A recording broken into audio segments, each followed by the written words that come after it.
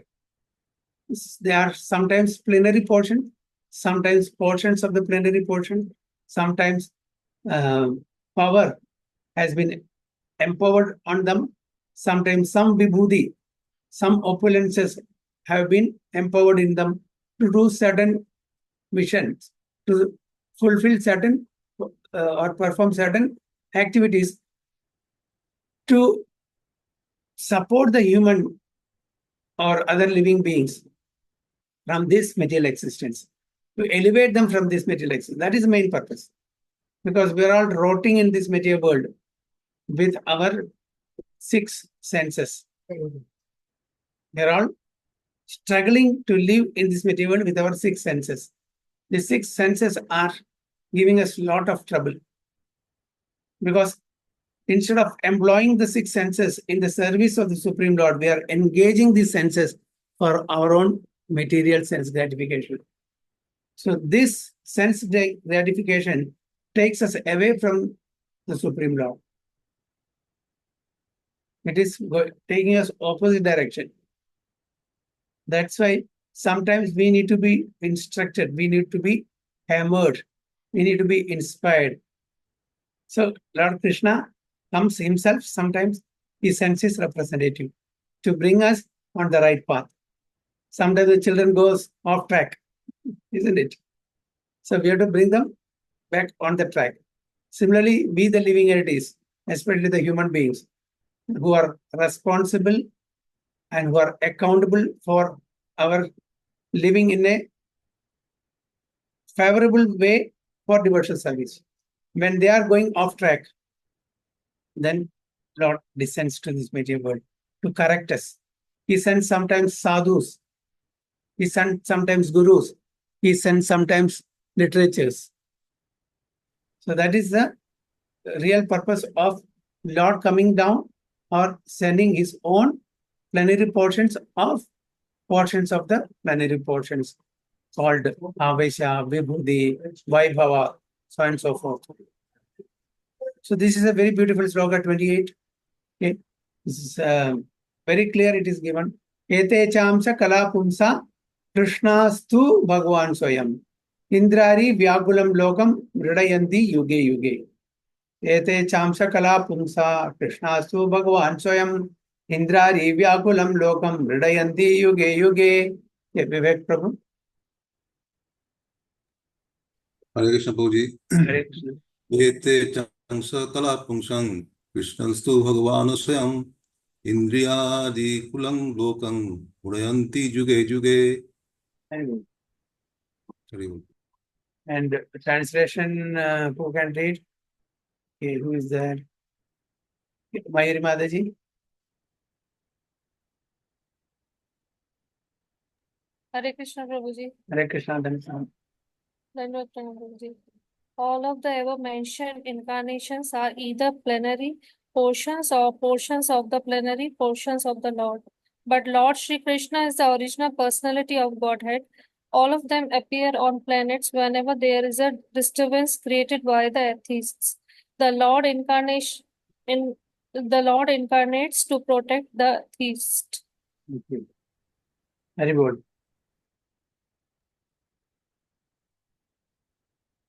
Okay. All of the above mentioned incarnations. So far, 22 incarnations, list of 22 incarnations have been given. All of them are either plenary portions or portions of the plenary portion. Now here we have to understand. We'll read this. Etecha amsha kala umsa. So all these, the above mentioned 22 incarnations are amsha, means portions. Kala means portions of the plenary portions. Okay. There is a cake piece. We make it into 10 pieces. Take one pieces, that is plenary portion. Make that piece into another 10 pieces. All that 10 are again portions of the plenary portions. So we have to understand that Amsha is coming from Pumsa. What is Amsha? What is Pumsa? Pumsa means what? Hmm?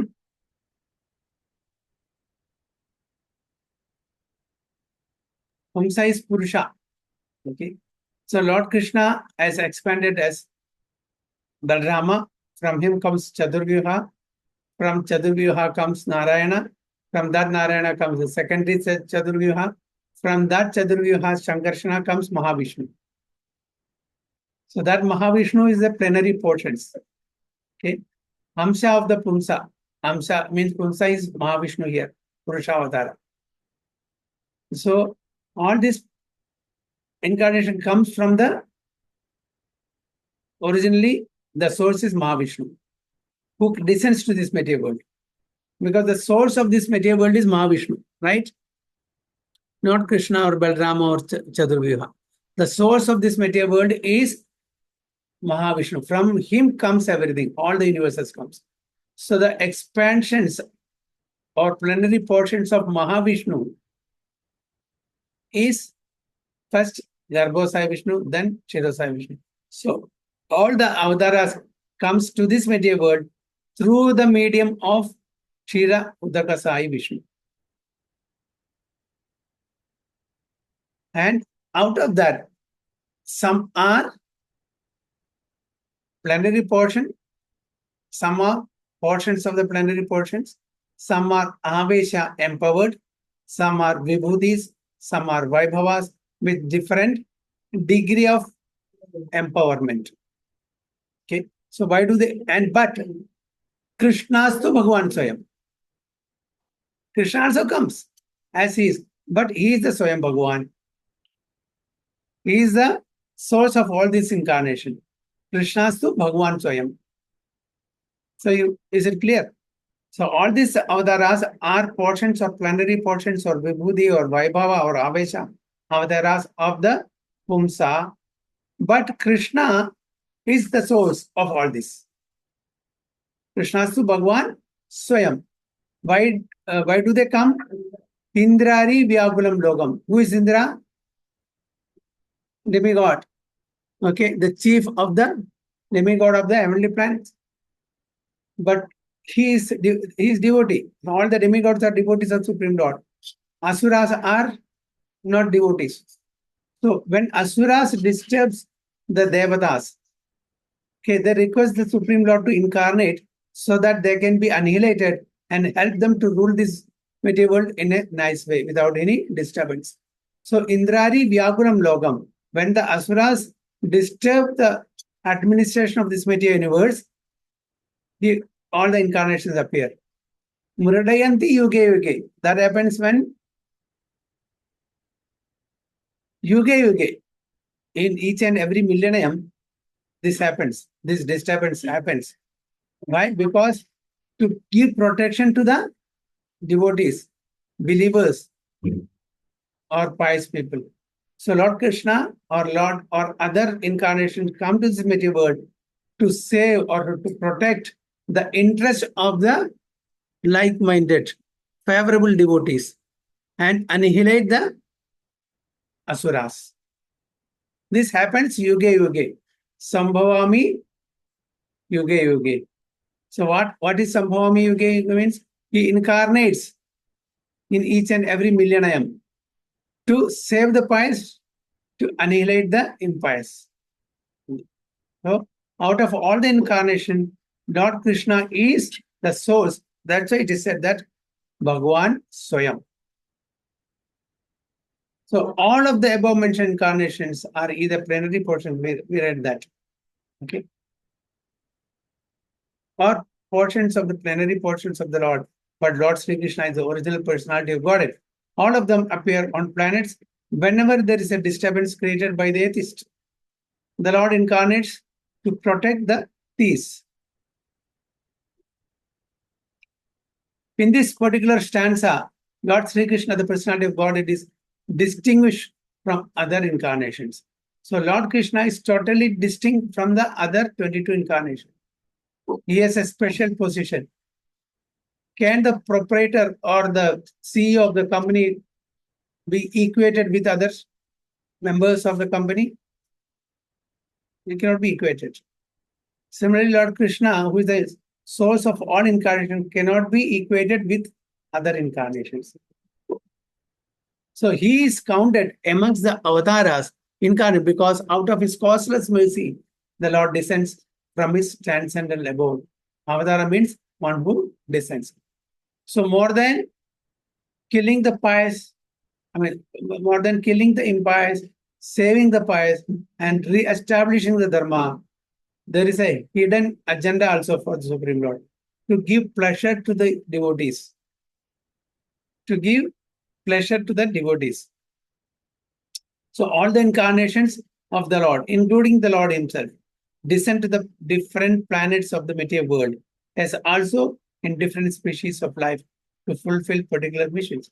So not only he comes to this earthly planet, he descends to many other universes, to many other planets, not only in human form, in many other species like animals, aquatics and all. And he performs particular missions. Sometimes he comes himself, and sometimes his different plenary portions or parts of the plenary portions or his differentiated portions, directly or indirectly empowered by him. Differentiated means not Vishnu Tattva, living entities, separated portions. And in that separated portions, living entities, he empowers. He empowers. That's called Avesha. Shakti Avesha Avtara. Sometimes he himself comes with that particular power. Sometimes he engages some exalted devotees, living entities, empowering them to perform certain missions. So that's why it is said here, differentiated portions, directly or indirectly empowered by him, descend to this material world to execute certain specific functions. Originally, the Lord is full of all opulences, all prowess, all fame, all beauty, all knowledge, and all renunciation, all the 6 Aishwaryas, all the 6 opulences, 100% he possesses. When they are partially manifested through the plenary portions or parts of the plenary portion, it should be noted that certain manifestation of his different powers are required for those particular functions. When in the room small electric bulbs are displayed, does not mean that the electric powerhouse is limited by the small. So beautiful example, in our there are so many small bulbs. It gives so much of light. 40 watt, 60 watt, 100 watt, according to the capacity. But doesn't mean that in the powerhouse there is less electricity. It has the capacity to supply any amount of power. Similarly, the incarnations deputed for fulfilling certain mission needs only certain power. So that incarnation exhibits only that much power. It doesn't mean that that incarnation doesn't possess the totality of the strength or power, but he doesn't need to exhibit that. Some of the incarnations. That's what the example is given of the bulb and the electric powerhouse.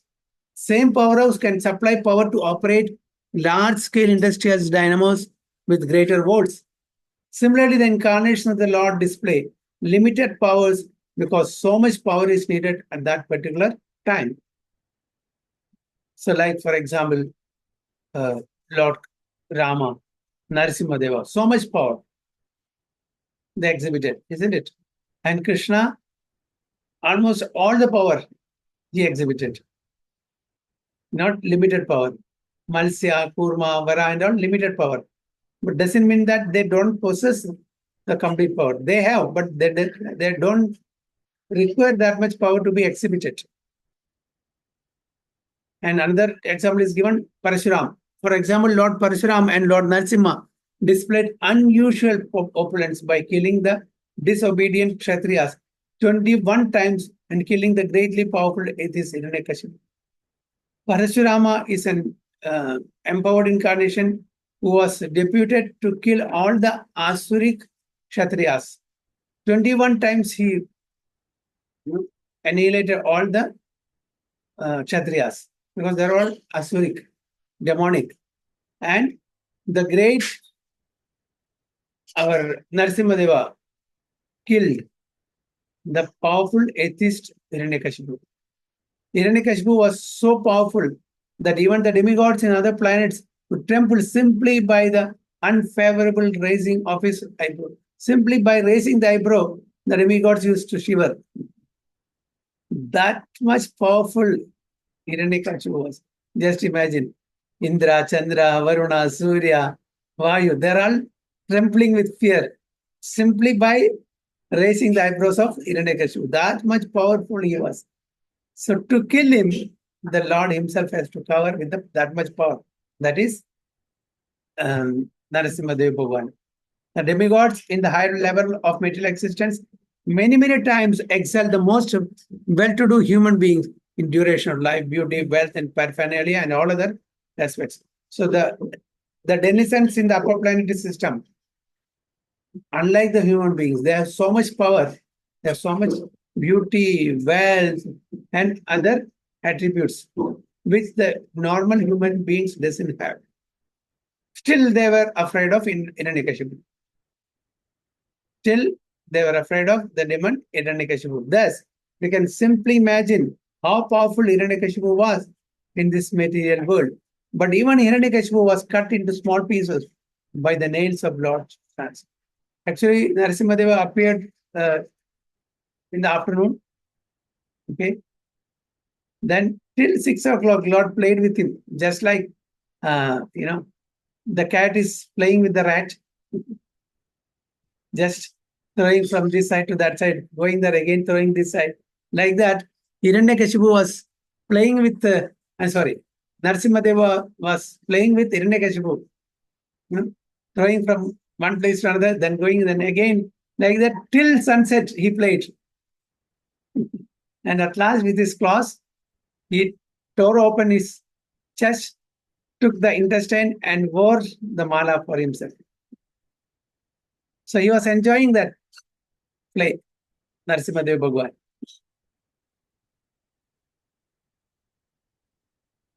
So similarly, Jamadagnya. Who is Jamadagnya? Father of Parshuram. Parashuram's father. Parashuram's father. Displayed the Lord's power to kill all the disobedient king powerful situated in their respective states. The Lord's empowered incarnation, Narada, and plenary incarnation, Varaha, as well as indirectly empowered Lord Buddha, created faith in the mass of people. Lord Buddha is also in one incarnation. The incarnations of Rama and Dhanvantri displayed his fame, and Balrama, Mohini, and Vamana exhibited his beauty. Dattatreya, Matsya, Kumara, and Kapila exhibited transcendental knowledge. Nara and Narayan Rishi exhibited his renunciation. So for each and every incarnation, there's a particular attributes attached to that. So Narayana exhibited the renunciation, the Tyaga, the Virakti, and our Kapila Deva and Sanat Kumara, Matsya Kumara, Kumara is already Dattatreya, they all exhibited their transcendental knowledge, Jnanis. So all the different indirectly or directly empowered incarnation of the Lord manifested different features. But Lord Krishna, the primeval Lord, exhibited the complete features of Godhead, and thus it is confirmed that he is the source of all the universe. So except Lord Krishna, all others exhibited certain powers or certain opulences of the Supreme Lord Krishna. Only Krishna exhibited the complete 100% powers of the Supreme Lord, because he is the source of all the incarnations.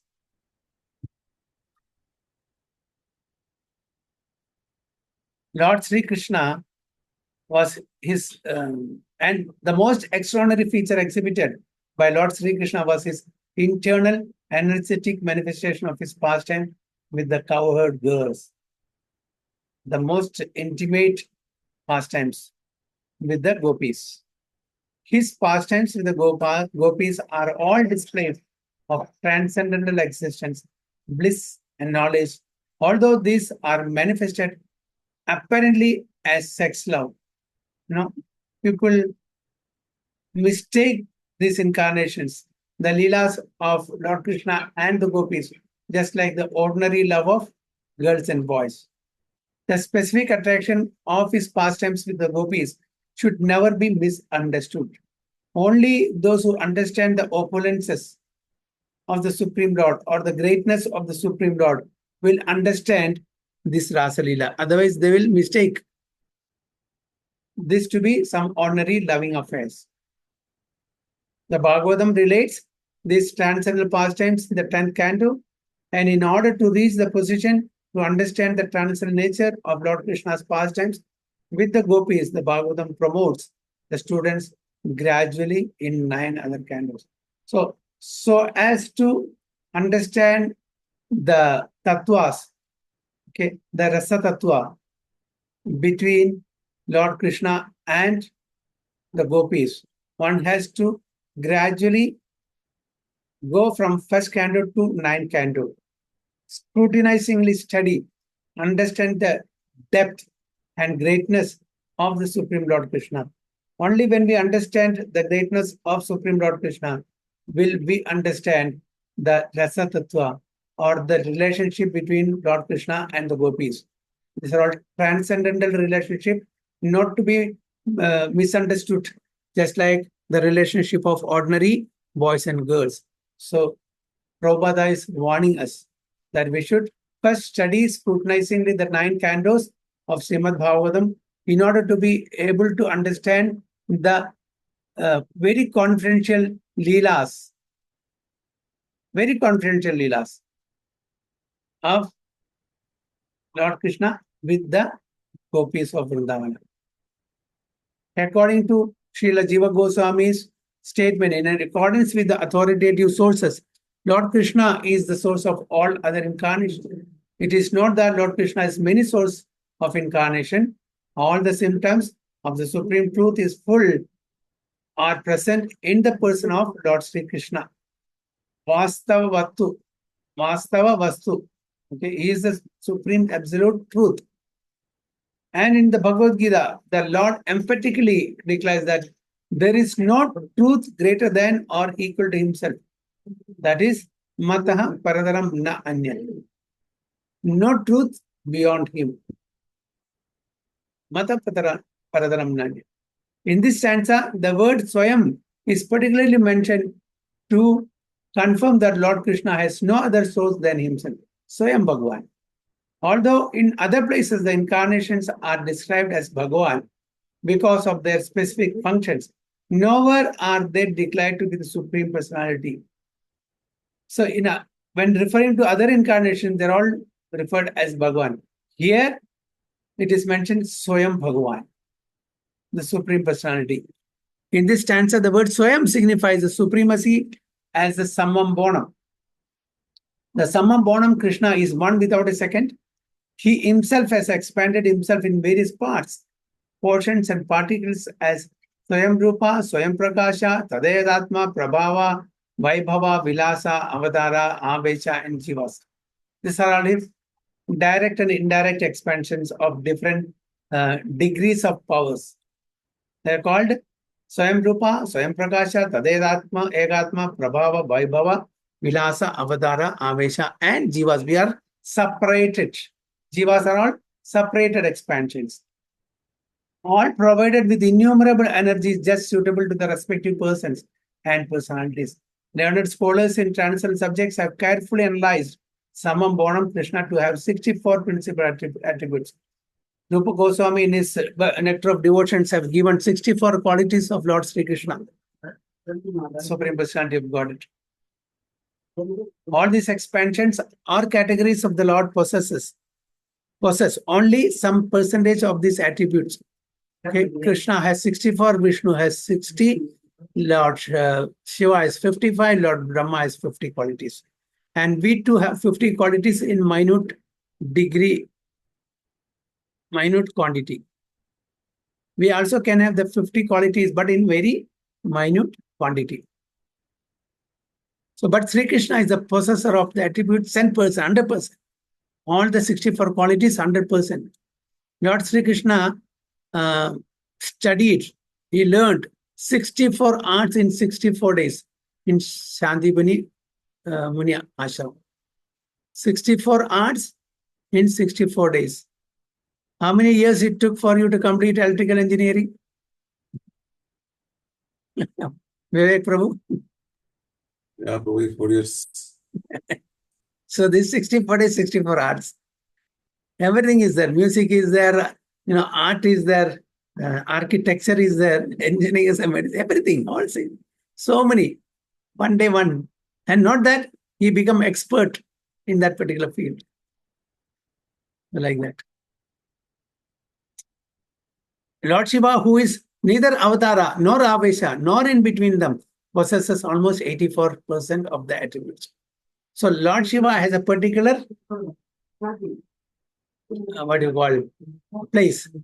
He is called none of them, not avesha, not avatara. He is an expansion, and he is Shiva Tattva.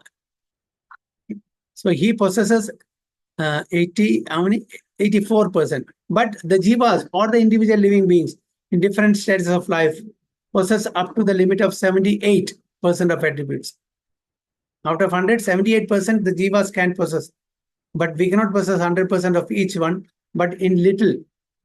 We have little beauty, little wealth, little strength like that, little, very minute. Varying in terms of pious life of the living being, the most perfect of living beings is Brahma, supreme administrator or one of one universe. He possesses 78% of the attributes in full, Brahma. All other demigods have the same attributes in less quantity, whereas human being possess the attributes in very minute quantity. The standard of perfection for human being is to develop the attributes up to 78% in full. So if we possess 78% in full, then we can become Brahma. The living being can never possess attributes like Shiva, Vishnu, or Lord Krishna. We can go maximum up to Lord Brahma. We can never become Shiva, Vishnu, or Krishna. A living being can become godly. We can become godly, not God. We cannot become God, but we can become godly by developing the 78% transcendental attributes in fullness. But he can never become a god like Shiva or Vishnu or Krishna. He can become a Brahma in due course. That is possible. The godly living beings who are all residents of the planets in the spiritual sky are eternal associates of God in different spiritual planets called Haridhama and Mahesh Dhama. The abode of Lord Krishna above all spiritual planets is called Krishna Loka or Goloka Vrindavana. So the Krishna Loka or Goloka Vrindavana is the name of Lord Sri Krishna. And the perfected living being, by developing 78% of the above attributes in fullness, can enter the planet of Krishna Loka after leaving the present material body. So when we develop the 78% attributes in fullness, we will be eligible to go back home, back to Godhead, to the Goloka Vrindavana or Krishna Loka after leaving the present body. So we have to purify ourselves. Only then we will be eligible to go back home, back to Godhead, to Haridhama, especially to Golokdhama, to serve the Supreme Lord Krishna, that in rasas befitting our relationship with the Supreme Lord. I think we will stop here 10 minutes because they will join. Hare Krishna Vancha Kalpatarubhesha Kripa Sindhu Bhyavacha Patidanam Pavanebhyo Vaishnavebhyo Namo Namo Ananta Kodi Vaishnava ki jai. So Prabhupada ki jai, Guru Maharaj ki jai. Go from Hare Krishna. So